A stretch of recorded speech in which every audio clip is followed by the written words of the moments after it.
Howdy, Tel Hi, and Boca Tov in Vancouver.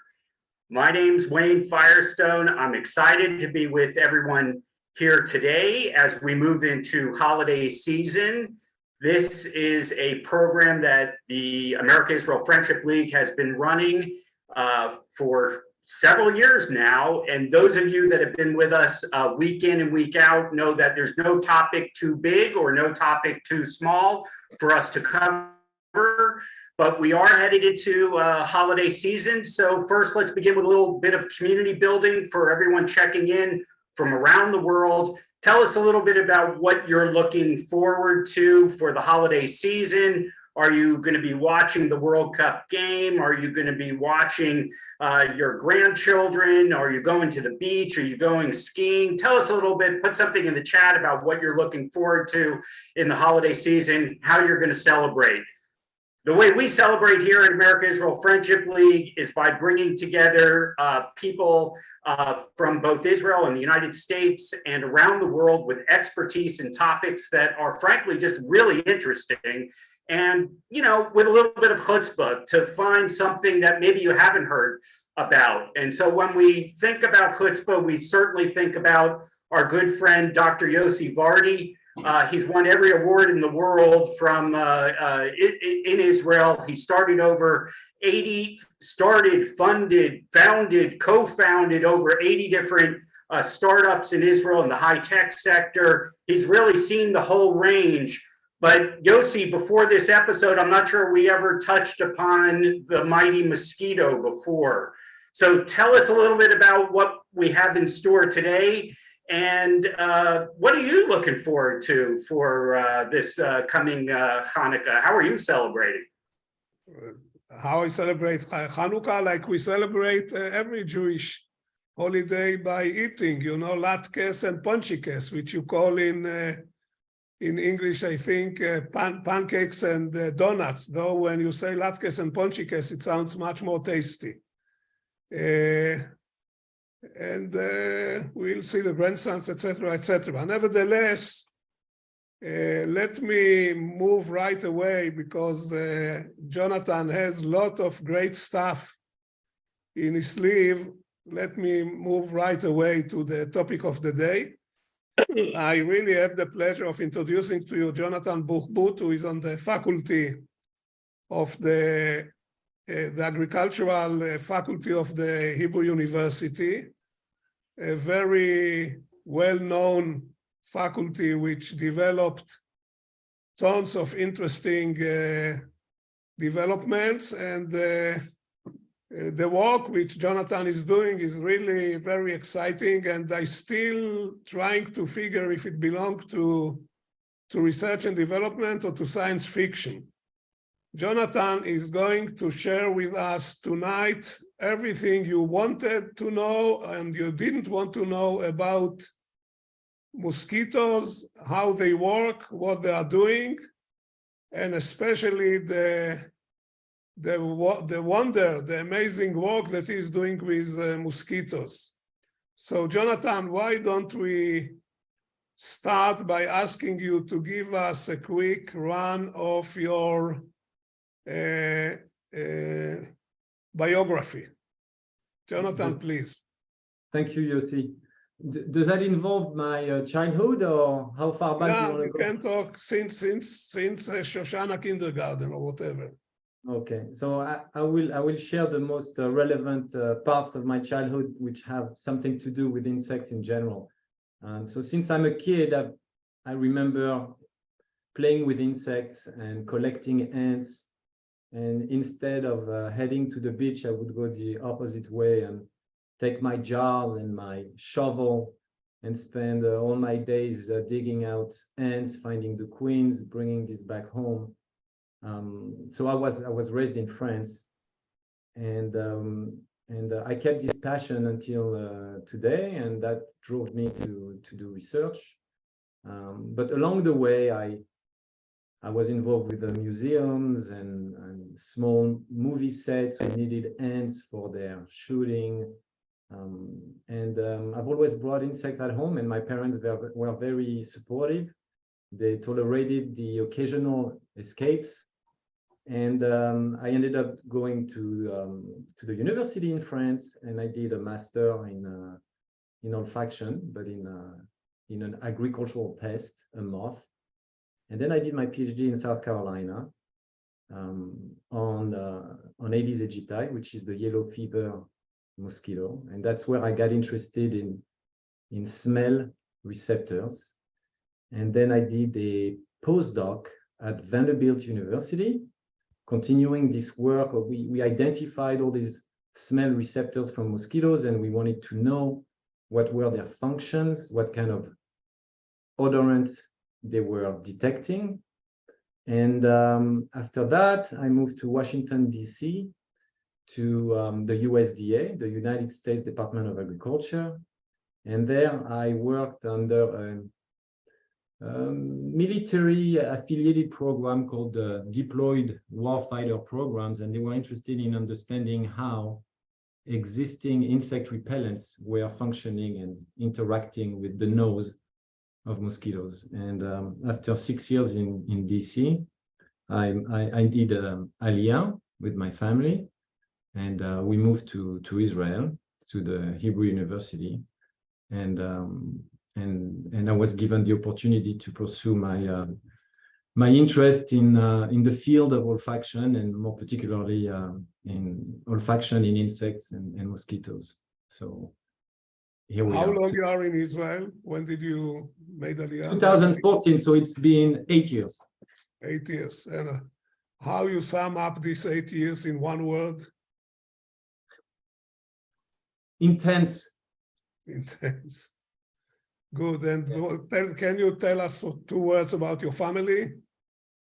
Okay, so my mother was French and my father was Moroccan, and they met in France. I don't know if it's what you mean by family, but this is my parents. And I have 2 small children, 8.5-year-old daughter, Oriana, and my son Ezra is 6 years old. And they come to the faculty often because they get to play with insects and microscopes, so it's a lot of fun for them. And are they interested in insects? Yeah, I'm not pushing this on my son, but he's completely taken by insects. He's always with a net outside, trying to catch bugs and collect them. But he's more, he has more, how do you say? He's nicer to them than I was. Yeah. And before we move forward, you told me before the Zoom that you were collecting scorpions and snakes. Yeah. Your sons, your kids are doing the same? Excuse me? Your kids are also interested in scorpions and snakes? No, but I'm sure that given the opportunity or the occasional encounter, my son will definitely try to put one in a box and bring it back home, I'm sure. They're already trying with crabs, so they are pretty much the same things, beside the poison. Good. And okay, I think we can move into the topic. So, Jonathan, the floor is yours. Please tell us about your work. Occasionally, I may ask you a question, but I will try to restrain myself. So please go ahead and share with us this wonderful world of mosquitoes. I'm going to share with you my presentation. Here we go. I will go full screen. And hopefully you see a wonderful picture of a lady smelling a plant, but also a mosquito going to the flower. Is that the case? Uh-huh. So I made this picture because I wanted to illustrate the fact that we share much more in common with mosquitoes than just unpleasant encounters. And I'm going to try to show that to you through these slides. And I'll briefly introduce my lab and what we do. So we are interested in the sense of smell, also known as olfaction. And we're looking at it from different angles. So basically, the sense of smell is how organisms, such as humans and insects, interact with odorants. And we're interested in it from different point of view. So genetics, we can identify genes that are involved with olfaction. We are doing functional characterization of smell receptors. We call them odorant receptors. I don't know if you can see my cursor, but hopefully you do. So a typical receptor looks like this. It's on the surface of a cell, and it will be able to interact with small odorants that we as well can smell. And these receptors are usually sitting on the surface of neurons, olfactory receptor neurons. So we can also measure in vivo the response of mosquitoes to different odors. So we go from the molecular mechanisms to the physiological mechanisms. And then we can also study behavior. We can quantify behavior. I'll show you later how we can track in 3-dimension mosquitoes flying through a flight tunnel when they're exposed to smell. And then when you collect all this information, you can try to build a general picture about how mosquitoes use this smell for which purpose. And of course, we have toys. And these toys include bioinformatics. We can study genes, where they are located, how they are organized, if they are related to other similar genes in different species. That tells us stories about the functional evolution of these smell receptors. We have access to wonderful, good smells. We have odorant libraries. We can 3D print, which is fun because every time you need some custom toy or a custom tool to do your experiments, you can just think it and it appears as a real object. We have started in collaboration in my department to develop genetic engineering. And obviously now we are starting also to do coding. So when you want to study the behavior of mosquitoes and you need tools to track mosquitoes and extract speed and how they fly, if they fly in a tortuous manner or if they fly straight to the source of odors, you need to be able to script and code to develop your own analytical tools. So we have 3 research projects I would like to share with you today. Hopefully I'll have time. So I will talk to you about this wonderful world of indoles. These are smells that you may have not heard about, but you are very familiar with indoles. So I'll talk about irresistible indoles. I will talk about the very beginning of what will be mosquito-powered microchips. Wow. And how cannabis is now helping us decode the olfactory system of mosquitoes, but other insects and other arthropods. So a brief overview of mosquitoes. It's a short movie. If you are of my generation or older, it should ring a bell.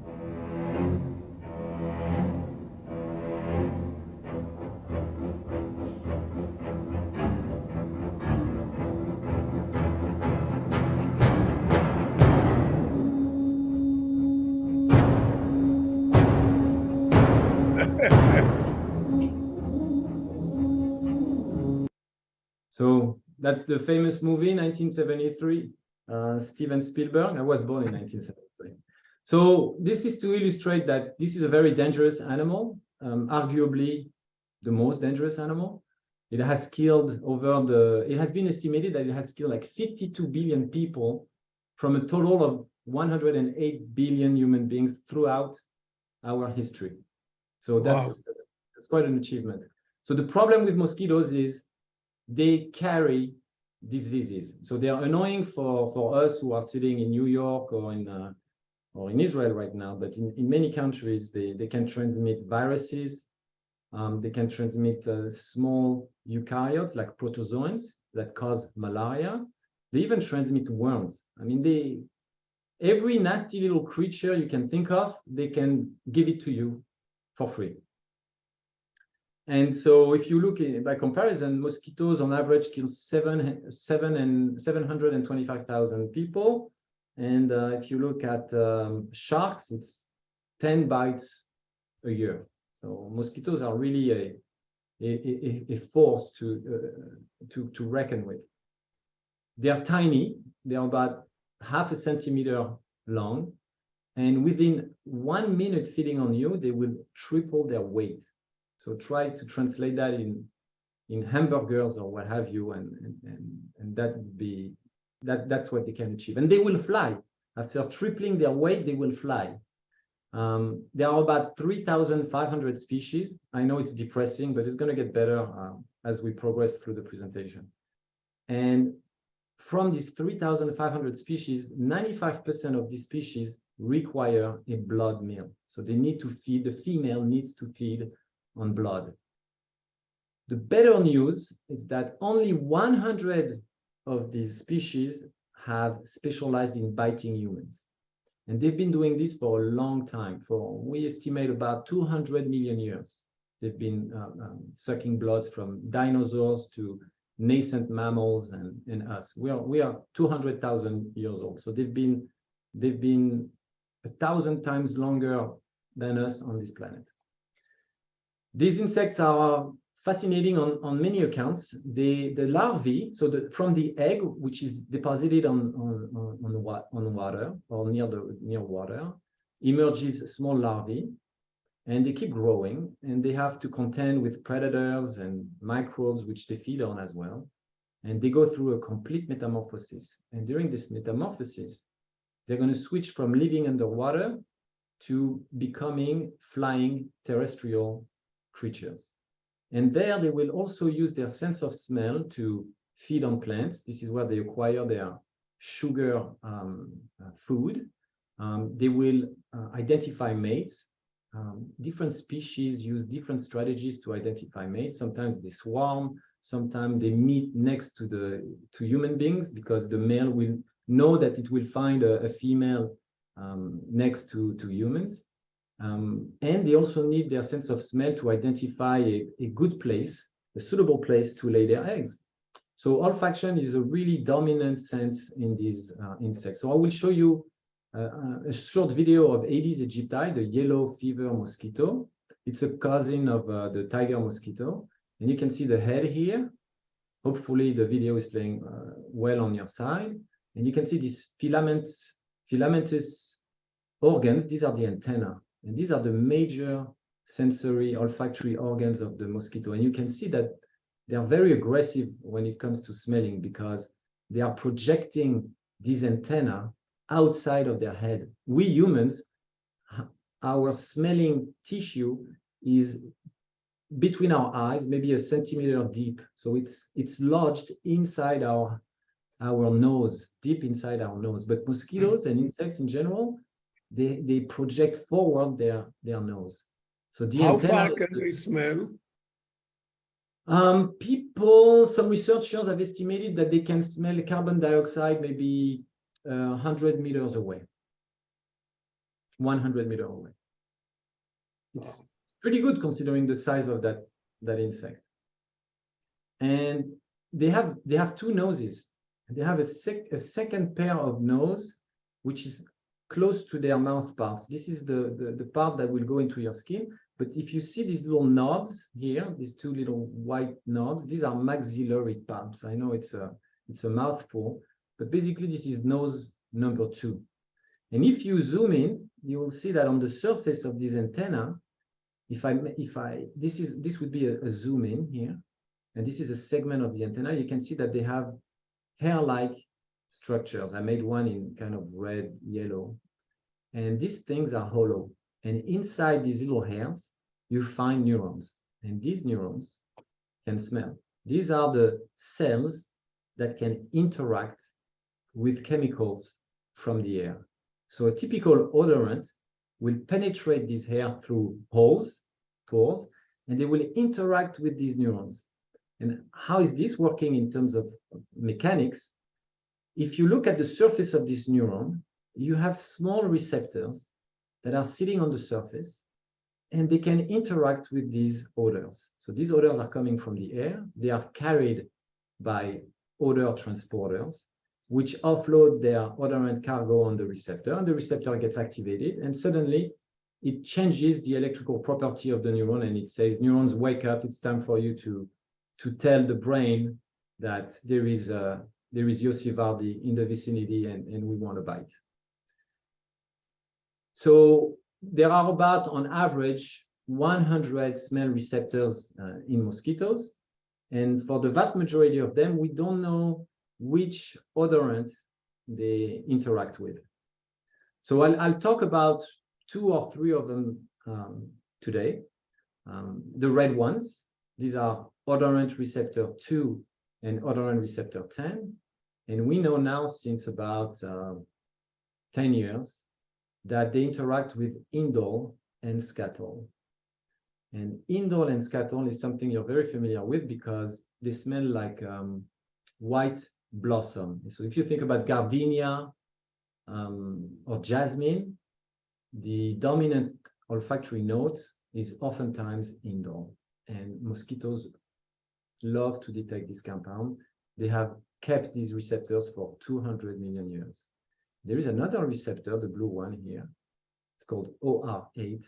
OR is for odorant receptor, and it detects octanol. And octanol is the mushroom alcohol. So if you go to the supermarket and you buy a pack of mushrooms and you open the box, the first smell that you will get is octanol.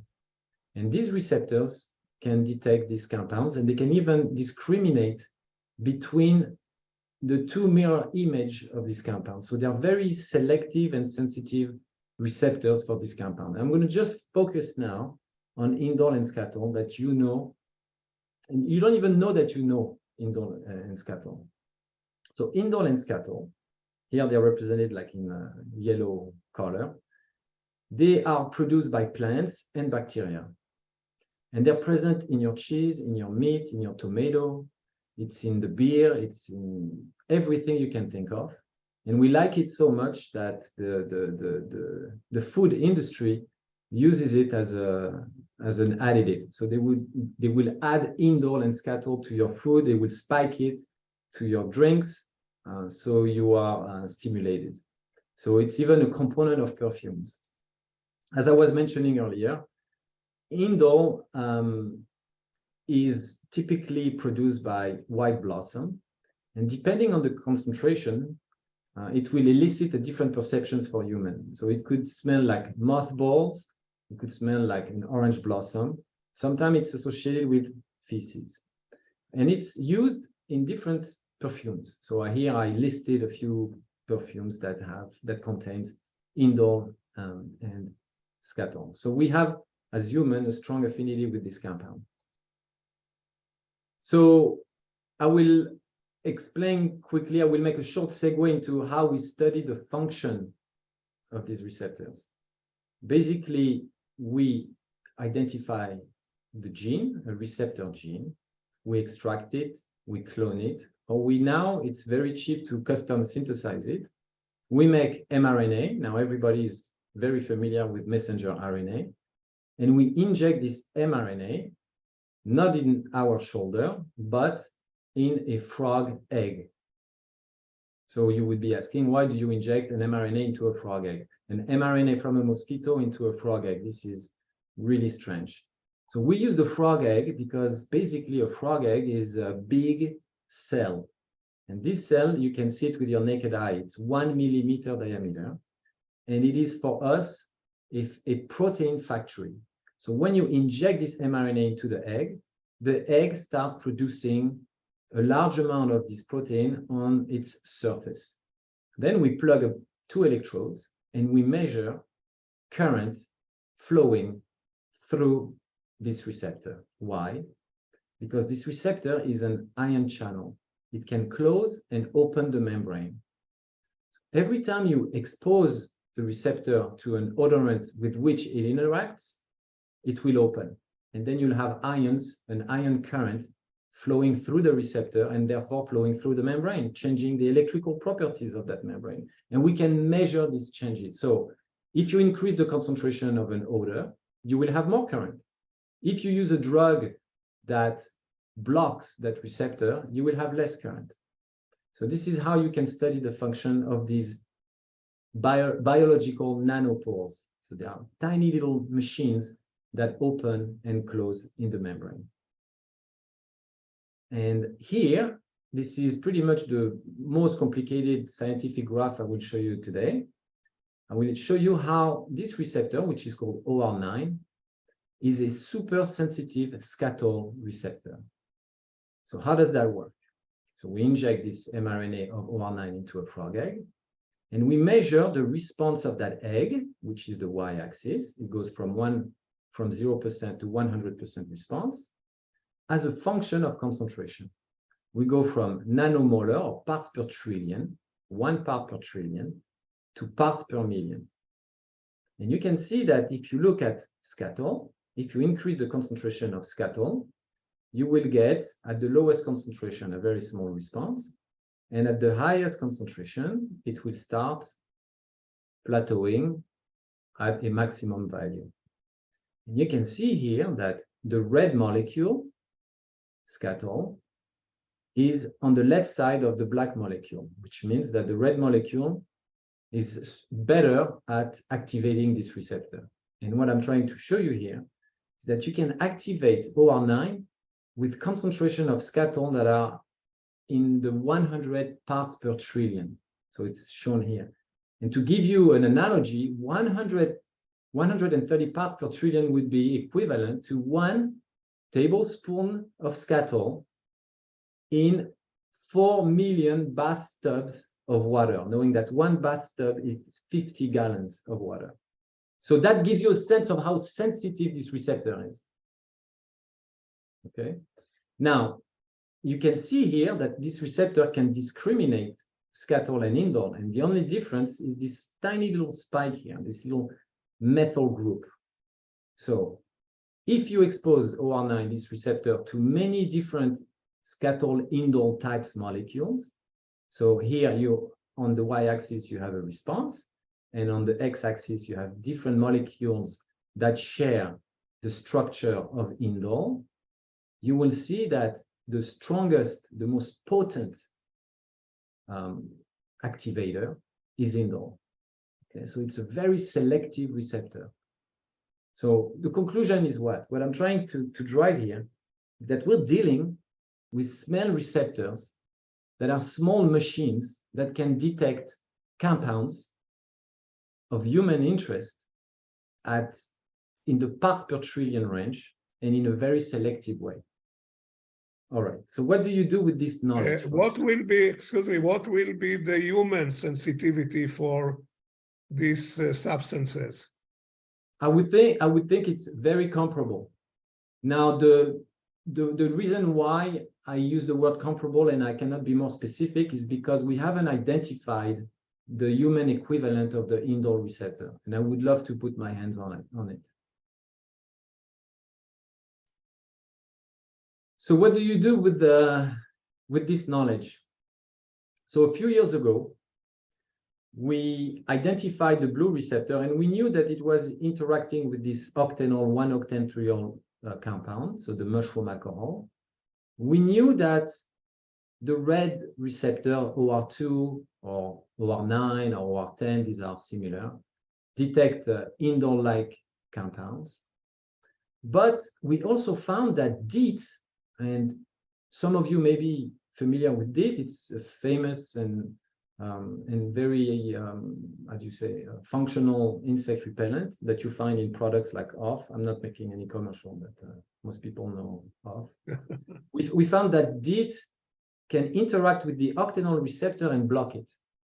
Can block it.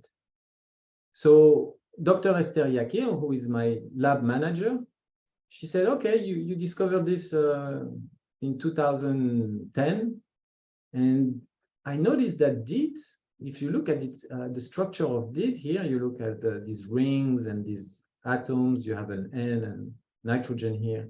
It looks like indole. I mean, there are some similarities.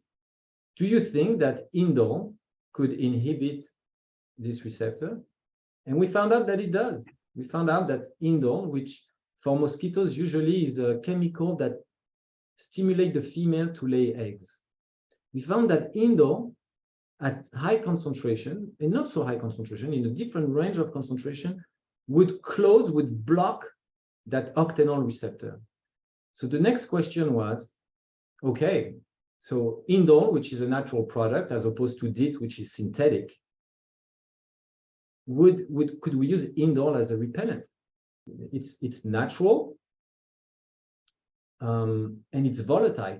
And DIT is not volatile. DIT act at close range. So if you put DIT on yourself, mosquitoes will fly to you and they will hover around you. And if they find a patch of skin that doesn't have DIT, they will land on it and they will bite you.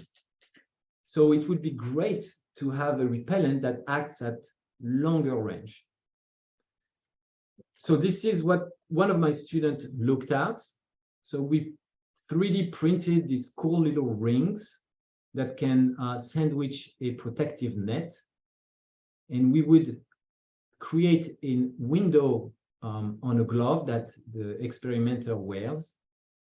And we would deposit a bit of indole in the middle, and we would monitor if the mosquitoes, the female mosquitoes, would land where they can smell the skin.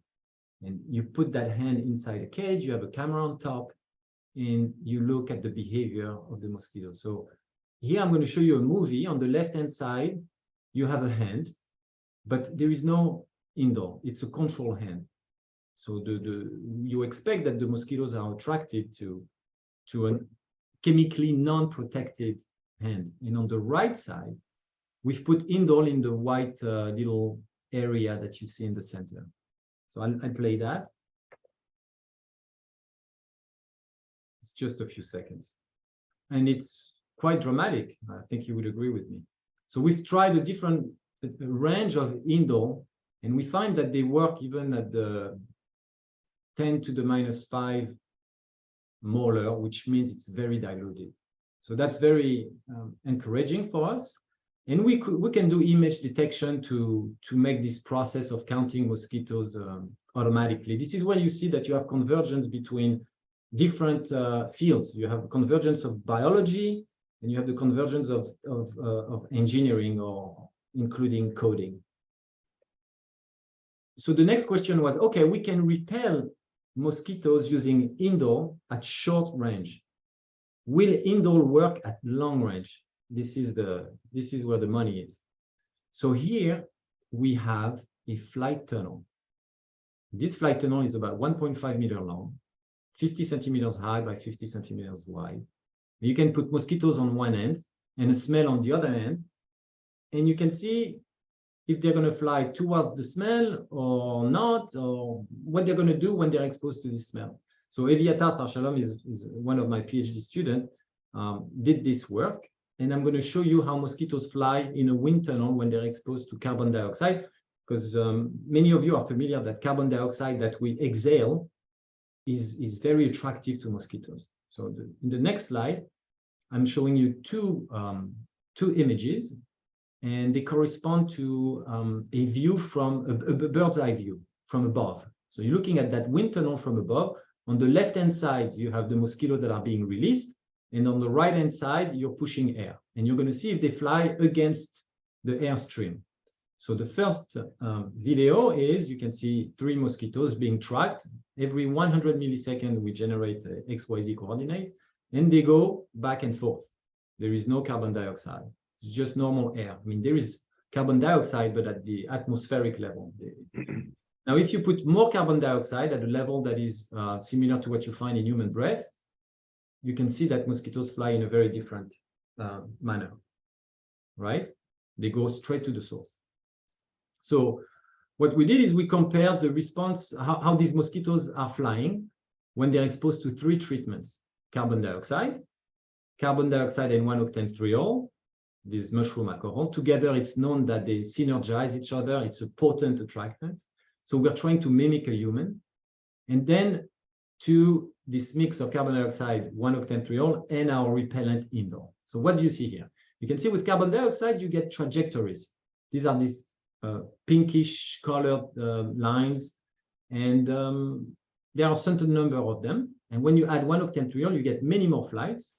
And the more pink or the more red it is, the faster they fly. And when you see when you put indole, you have less flights. And now the color is turning purple, which means they're slowing down their speed. and I decided not to bother you with the quantification, but they're lowering their speed and they're flying in a more tortuous way. So that's indicative that indoor is having an effect at long range. So what do you do with this knowledge? Well, you connect with other researchers because you have a problem. It's great to have a long-range repellent, but the problem is it's going to evaporate quickly. So it is going to have an effect, but this effect is going to be short-term. So you need a system to slow release that compound in order to extend its activity in time. And here I joined Professor Oded Shosayov, which is also in the Faculty of Agriculture.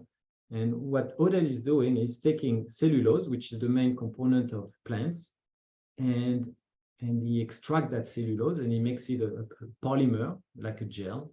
And we can mix this gel with indole, and we make a slow release mechanisms. And one of the products that you can do whatever you want, because this cellulose slow release system can be shaped in any form you want. Here we want to apply it on top of a net and have the CNC, the cellulose release slowly the indole. So we've shown that this cellulose can change the odor signature of a human, confusing a mosquito, and we release on top of that a repellent. So this is something that we are developing. So this is a typical finding, or this is the product, the outcome of the research you typically do with mosquitoes. You find ways to attract and kill them, or you find ways to repel them. Okay, so we're going to switch gear. We have a small challenge. We are about 8 billion people in the world, and in less than 30 years, we should reach 10 billion. We have to eat. We have to double our food production. Or another way to feed that many of us is to reduce food loss. And you're going to be asking yourself, why is he trying to make a relationship between mosquitoes and food supply? I'm not proposing to feed you with mosquitoes. What I'm saying is we can use these smell receptors from mosquitoes to detect microorganisms that are responsible for food spoilage.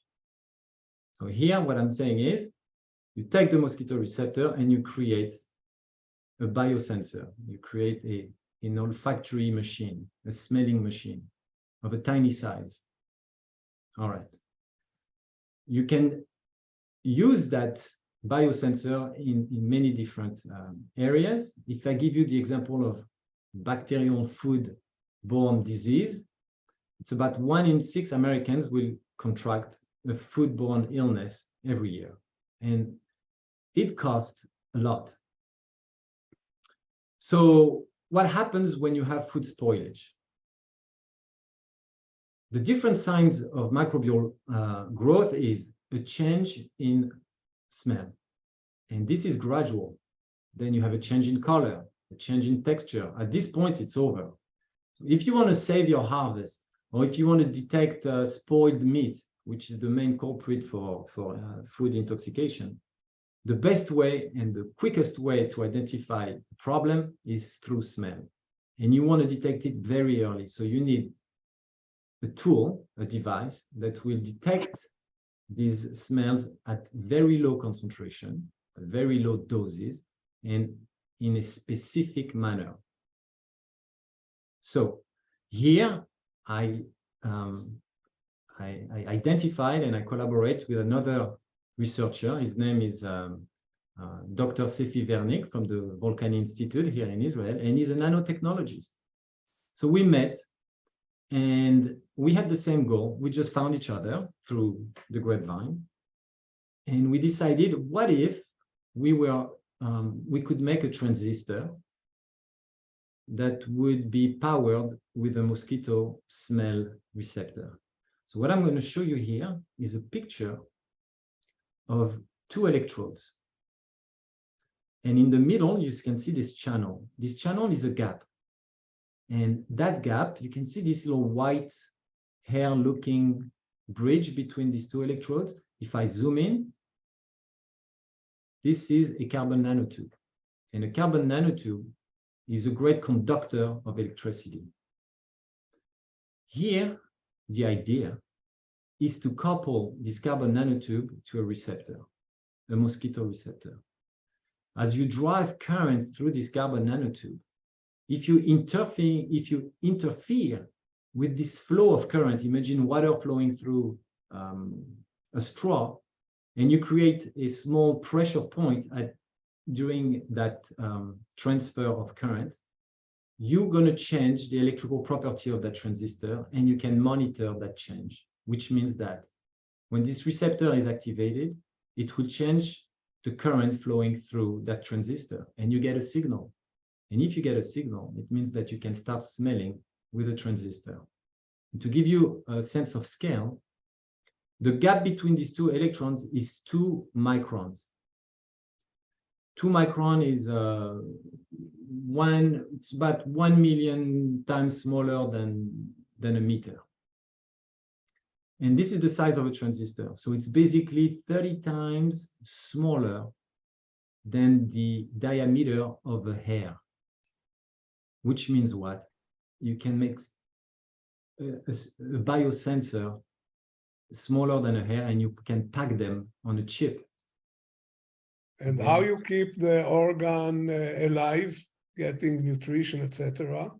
So if it was an organ, we could probably make this alive for a few hours, but it's not an organ.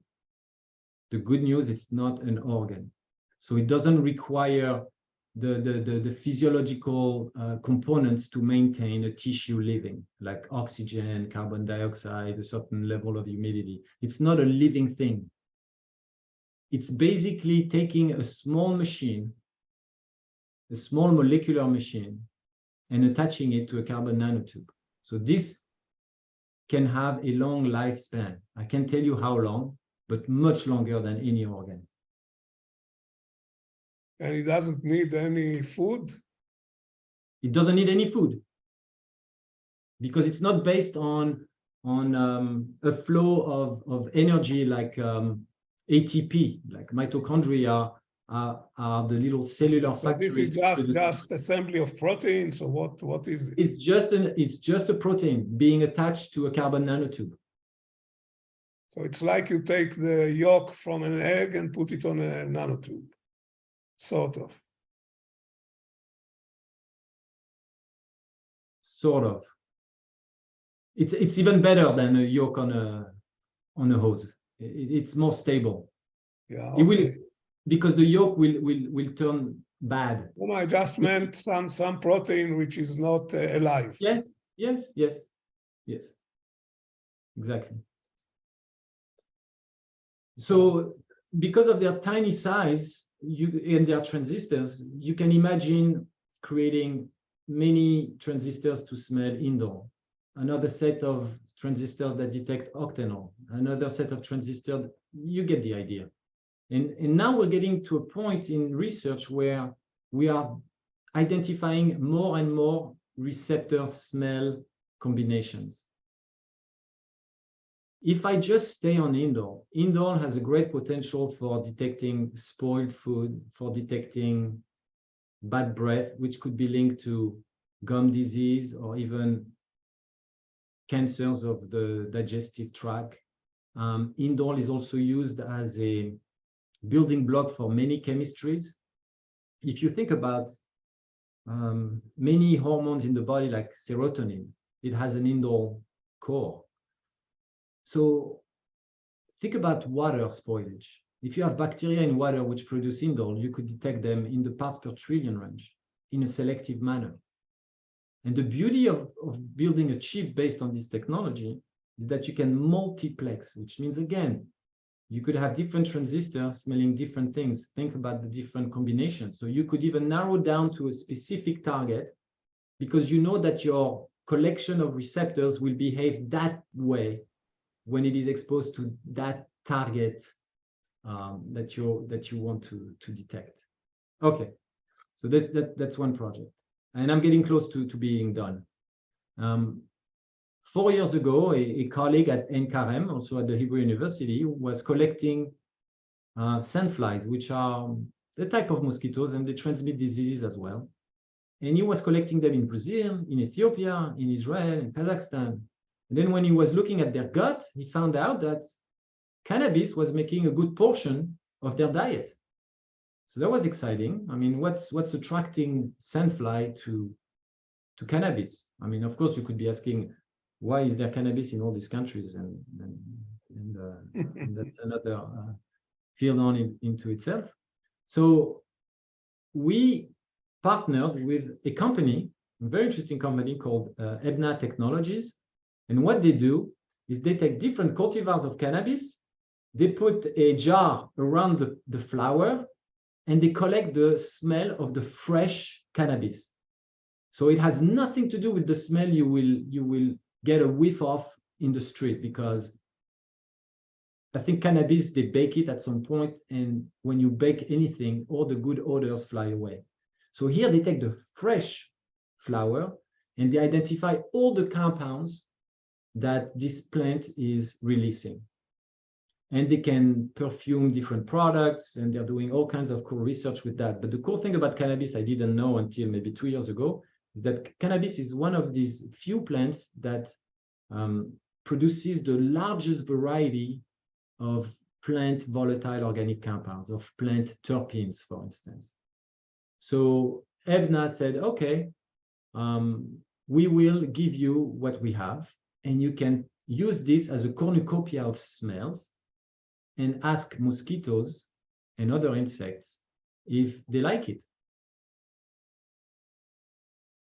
So for this, I'll go back to the nose number 2 of mosquitoes. So here you have multiple pictures on black and white, but one of the pictures has, I colored in yellow the secondary nose. So the antennae are labeled here, and the maxillary pulp, which is another nose, a much more simple nose in the mosquitoes, is colored in yellow. If you zoom in that part, you can see that it is covered with small hairs, but some of them look cute. They look like little light bulbs. And here you have a blow up of that light bulb, and that's this sensillum. That's an organ, and inside, if you remember, you have smelling neurons, and you can see the pores, the little holes through which the smell is getting inside this sensilla. And here is an illustration showing that inside this sensilla you have 3 neurons. So and it's as simple as that. You have A, B, and C. So you have the blue one is the A neuron, the orange one is the B neuron, the C is the green one is the C neuron. The blue one expresses smell receptors, GRs, but we don't care. And this A neuron is quite selective to carbon dioxide.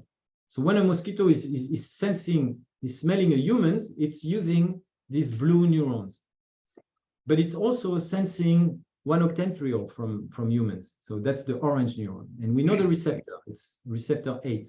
And the green one, we've known it for 15 years, and we don't know what it does. We don't know what odorants it detects. And it's very important to know, because these 3 neurons are packaged together for a reason.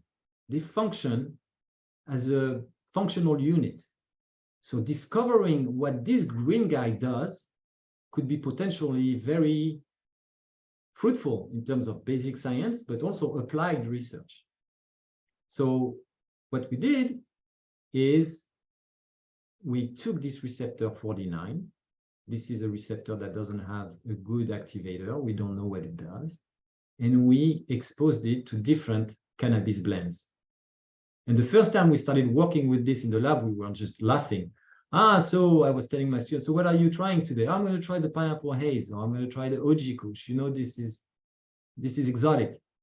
And so I'll show you a short video of my student plugging a frog oocyte, which is expressing receptor 49. And you're going to see a real response.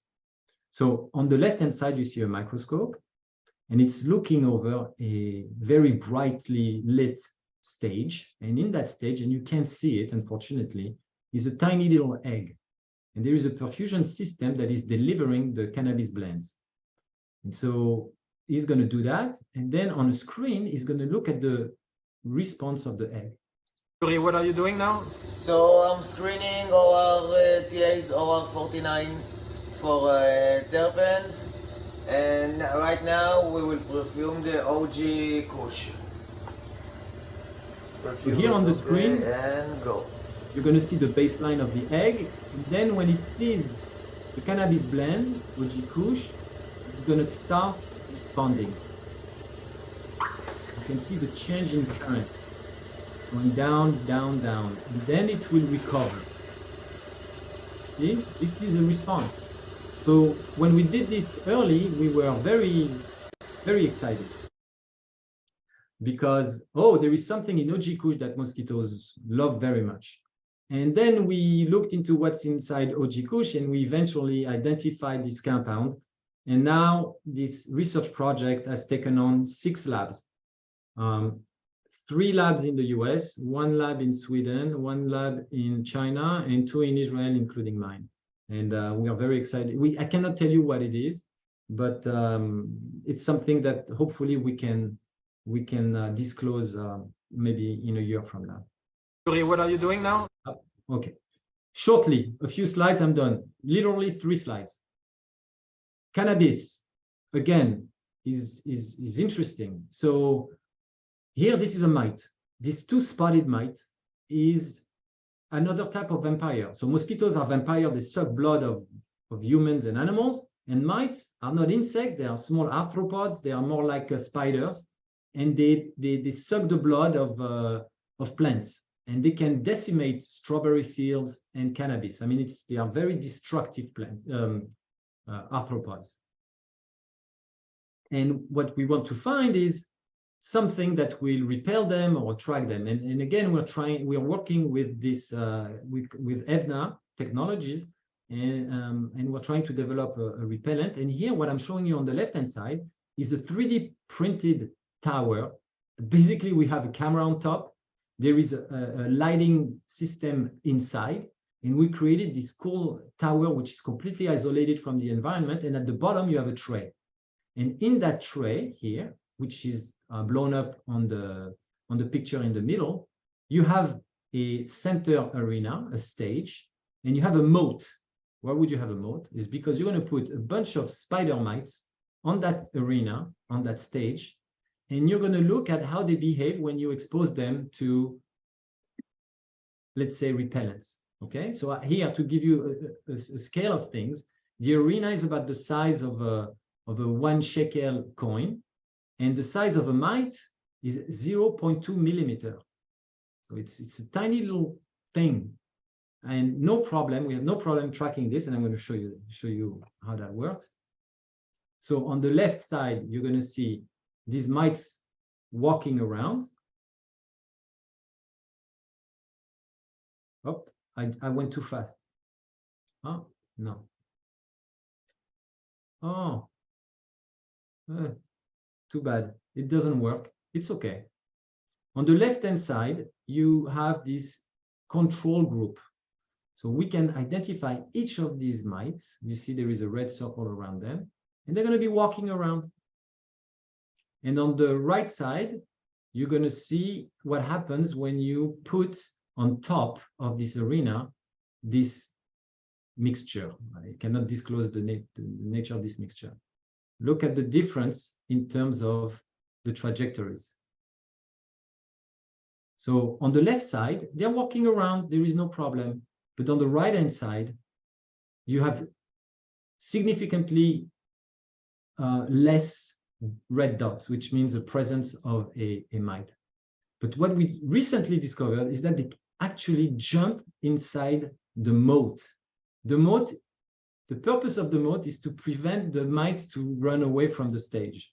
But when they're exposed to this compound, they jump in the water. Like they would rather drown than stay on the stage. Okay. So I covered pretty much everything I intended to share with you. And this is my last slide. And Dr. Esther Yakir is our lab manager. She's been with us from the opening of this lab. Eviatar Sar Shalom is my most senior student. He's the behavior specialist. He writes codes, he conducts experiments, He writes paper. He's a very well-rounded young researcher. Dor Peretz works on engineering transgenic mosquitoes, because we want to see what happens when you get rid of a gene and a smell receptor and how it will affect the behavior of the mosquitoes. Miki Arbel just joined us as a young master student. She's working on these indoor receptors. We're identifying them in other insects. And Yuri Weiner did a lot of work with these frog eggs and functionally characterizing mosquito smell receptors. And you saw a video of him testing cannabis blend. I will just say I would like to thank the Israel Science Foundation and Misrad HaBitachon, the Ministry of Defense in Israel, for funding this research, and our collaborator Edna Technologies, which is in Israel and also in California. Thank you. Wow, what can I say? I say a big wow on behalf of everybody. We have few minutes and we have a couple of questions, but first of all, I would like to suggest to all the audience who want to share their appreciation with this amazing talk, since we don't have the response button on the Zoom, you can go to the chat and write applause, and we will regard it as if you are uploading the speaker. Now, I hope, Jonathan, that you were able to see. I guess you didn't. You should go over the chat and see the expression of wonder of people, and this was really the purpose of Thank you. of this talk. There were a couple of questions which we have few minutes, and I will mention the two first one. One, you say that the female suck the blood. What about the male? How this poor guy survive? And second, what about commercialization of the whole work? So male mosquitoes are literally not equipped to pierce through human skin. So they are incompetent and not willing to bite humans. They solely feed on plant nectar, and they will search for a female mate, and that's it. This is their job. Only the female bites. In terms of commercialization, so I've been at the Hebrew University for 8 years, and we've made several findings that we think have potential for products, and we are, depending on which finding, we are at different, how do you say, stage of development. The difficulty sometimes is to find the funding to go from, we made this initial finding, it works in the lab, now you have to take it and try it in the field. And recently we've been approached by the US military to do just that, and we'll see when that goes. Every time the Hebrew University Technology Transfer Office is involved, and that means making provisional patents and exposing my findings and findings from other researchers to potential investors. I hope I answered the question adequately. Okay, there are a few other questions, but I'm afraid we don't have time. Wayne, before I pass the baton to you to wrap up this wonderful meeting, I would like to suggest to our audience that you saw just a small demonstration of the great research and development we are doing in our little country, and this was a shameless Zionist propaganda. So Wayne, back to you. Yossi, thanks so much. You always bring us the most interesting folks who are on the cutting edge of their work. Dr. Bohbot, as Yossi said, there are lots of animated hands in the chat that are applauding your work. Either that, or they're trying to swat the flies that are surrounding them. You've really brought us a great deal of insight, not only in terms of your own research, but of the collaborations that you have with other scientists and in other disciplines, something that indeed I think we all sort of quell a bit about, that we can't take on the mighty mosquito by ourselves. We actually need to be thinking in a multidisciplinary manner. And I love the term you used in your introduction before the webinar of co-opting the mosquito and actually thinking about how some of its functions. Somebody asked what are the good